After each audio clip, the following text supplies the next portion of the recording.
우린 살아가면서 여러 가지 많은 상처를 입게 되고 또 상처를 주면서 살아가기도 합니다. 오늘 성경에 보면 이스라엘 백성들도 그들의 애워싸임이라는 그 고통과 상처 가운데 살아가면서 참 많은 어려움을 겪게 됩니다. 애워싸임이라는 하나의 사건 때문에 그들의 경제적인 고통과 어려움을 겪게 되고 또 그들이 가졌던 인생의 가치도 무너지게 되고 윤리적인 기준도 무너지게 되는 그런 어려움을 경험하게 됩니다. 어쩌면 그 모든 과정들이 그들에게는 상처였을 겁니다. 가치가 무너지고 또 기반이 사라지고 더 나아가서 사람들 사이에 행해지고 있는 그런 일들을 바라보면서 아마도 끔찍하고 충격적인 상처가 그들 마음속에 남게 됩니다. 이것은 오늘 성경에 등장하지는 않지만 어제까지 등장했던 나병 환자들도 마찬가지였습니다. 그들도 애워싸임의 현장을 보았고 더 중요한 것은 그들은 이미 상처 가운데 살아가던 자였습니다. 가족에게 버림받고 공동체, 사회 속에서 버림받고 심지어는 하나님에게까지 버림받았다라는 인식을 가지고 살아가던 자들이었습니다. 우리 모두는 이 땅 속에 상처를 가지고 상처를 안고 또 상처를 주면서 이 땅의 삶을 살아가는데 그 상처 가운데 우리에게 들려지는 아름다운 소식, 그 소식이 우리는 어떻게 반응하고 또 어떻게 그 상처를 극복해내야 되는가를 오늘 성경은 우리에게 말씀하고 있습니다. 분명히 나병 환자는 성 안에 있는 사람들만큼 힘들고 어려운 그런 여건 속에 있었을 수 있습니다. 그들 또한 상처를 받았고 상처 가운데 성 안에 들어가지 못하고 구별되어 살아가는 그런 인생의 삶을 살아갑니다. 그렇지만 그들에게 그들이 경험했던 아름다운 소식, 아람 군대가 모두 도망치고 그들이 가지고 있던 모든 음식들과 물건들이 다 내팽개쳐 있다는 그 소식을 그들은 접하게 됩니다. 처음에는 자신들의 배를 불리는 일에 집중합니다. 자신들이 물건을 취하는 일에 집중합니다. 그러다가 어느 순간 이 일을 우리만 누리는 것은 하나님 앞에 범죄하고 있다는 사실을 그들이 깨닫게 됩니다. 그래서 그들이 오늘 성경 말씀인 11절 말씀에 문지기에게 그 아름다운 소식, 다시 말해 먹을 수 있고 아람 군대가 물러갔다는 그 소식을 그들에게 전하게 됩니다. 자, 그런데 문제는 뭐냐면 이미 상처 가운데 있던 자, 또 마음속에 그런 상처에 짓눌려 살아가고 있던 이 이스라엘 왕이 보이고 있는 반응을 보면 2절 말씀에 왕이 일어나 신하들에게 이러기를 아람 사람이 우리에게 행한 것을 너희에게 알게 하노니 그들이 우리가 줄인 것을 알고 있으므로 그 진영을 떠나 들에 매복하고 스스로 이러기를 그들이 성읍에서 나오거든 우리가 사로잡고 성읍에 들어가겠다 할 것이니라. 전혀 이런 일이 일어나고 있지 않지만 상처로 얼룩진 이 왕의 모습은 이 사실을 믿지 않고 의심합니다. 그리고 더 문제는 없는 말을 지어내어서 자신의 신하들에게 전하고 있는 모습을 보게 됩니다.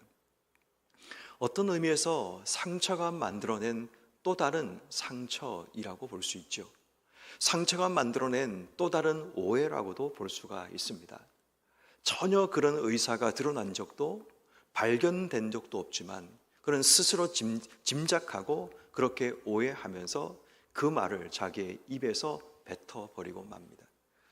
여러분, 우리의 삶이 상처에 젖어 있으면 누군가의 말 한마디도 곱게 들리지 않습니다.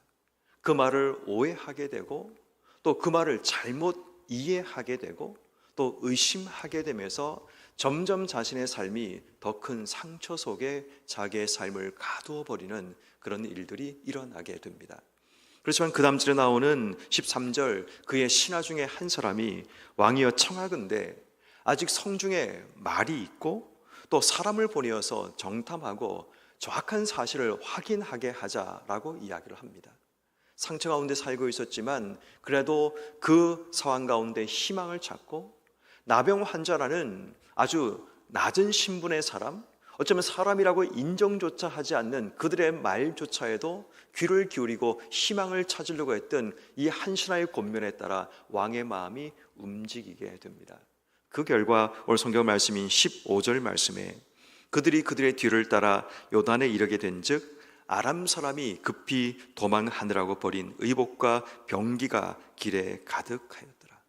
다시 말해 그들이 하나님께서 일하심의 흔적을 그들의 삶의 자리에서 발견하게 됩니다.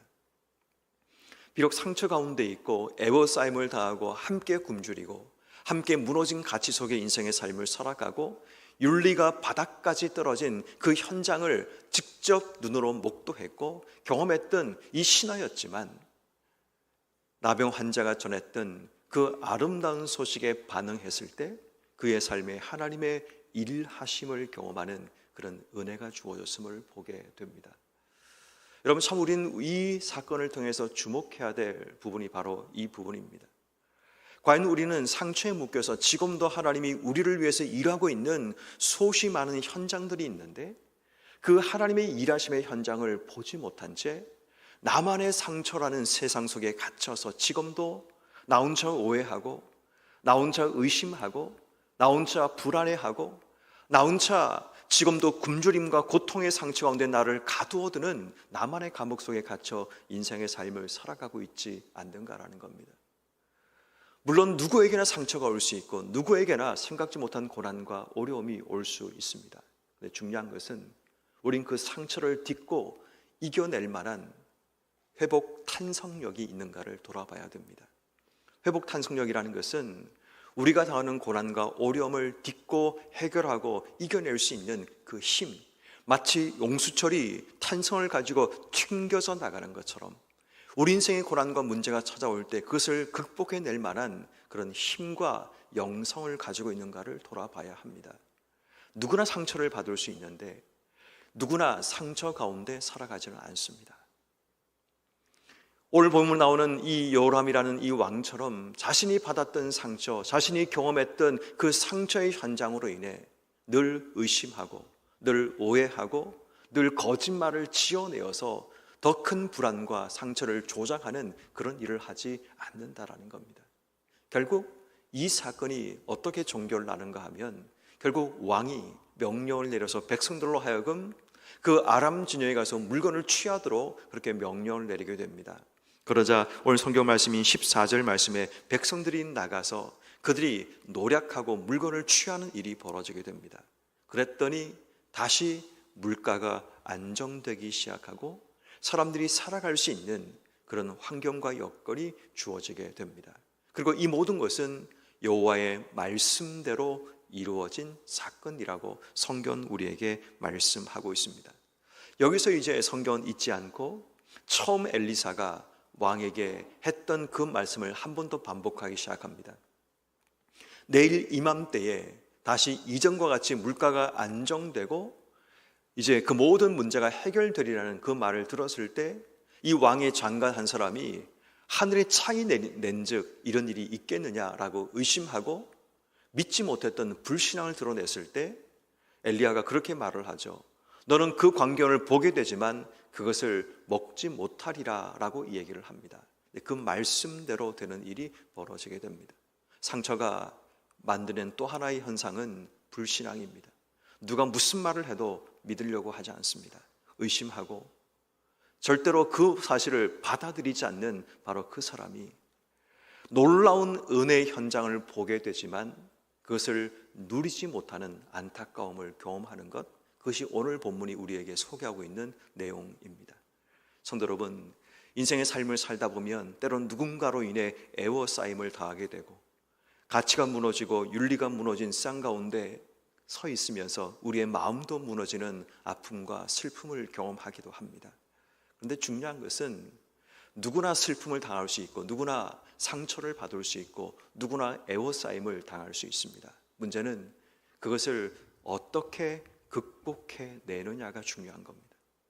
오늘 성경에 나오는 왕처럼 자기의 상처 속에 함몰되어 인생의 삶을 살아가면서 더 깊은 상처를 자기 자신에게 아름다운 소식 복음이 주어졌지만 들으려고 하지 않고 듣지 않고 도리어 그것을 왜곡시키고 잘못되게 이야기함을 통해 더 큰 불안과 더 큰 상처를 조장하고 만들어내는 그런 왕 같은 사람이 있는가 하면 하나님의 복음이 들려졌지만 믿지 못하고 의심하다가 결국은 자기의 삶에도 하나님의 일하심을 보지만 누리지 못하고 사람들의 발에 밟혀 죽임을 당하는 안타까운 삶을 살아가는 한 인물도 주목하게 됩니다. 그러나 오늘 성경에 나오는 나병 환자처럼 수없이 많은 상처를 받았습니다. 버림당합니다. 외면당합니다. 둘러싸임이 아니라 내쳐지는 상처와 아픔을 당하지만 그가 자기 인생의 행복한 순간 고통도 하는 자들을 기억하고 아름다운 소식, 복된 소식을 전했던 이 나병 환자를 기억해야 합니다. 우리 모두는 이 땅 속에 상처 가운데 인생의 삶을 살아가지만 그 상처를 디디는 이길 수 있는 방법은 우리의 입을 통해 삶을 통해 아름다운 소식을 누군가에게 전하는 것입니다. 그것이 어떤 의미에서 복음일 수도 있고 어떤 의미에서 누군가의 상처를 치료하고 위로하는 우리의 행동일 수 있습니다. 한 신하의 행동처럼 비록 왕이 거대한 권력과 힘을 가지고 이 사실을 왜곡해 나갈 때 한 신하가 그렇게 보지 말고 하나님의 일하심을 볼 수 있도록 확인하자, 팩트를 우리가 분명히 찾자라고 얘기하며 나갔던 그 한 사람의 헌신과 말을 통해 전체 공동체가 회복되는 하나님의 은혜를 누리게 되는 겁니다. 오늘 우리는 어떤 자리에 서기를 원하십니까?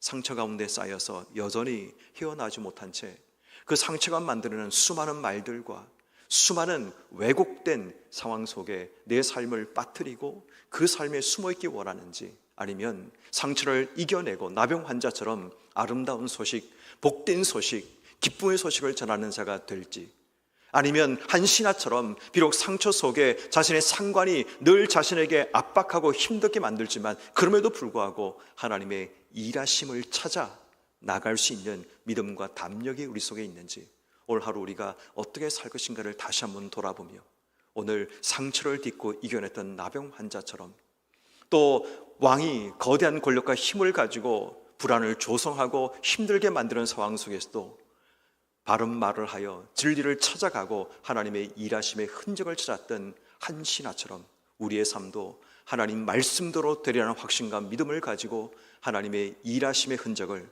우리의 삶의 자리에 찾아가시는 여러분 한 분 한 분 삶이 되기를 주님의 이름으로 축원합니다.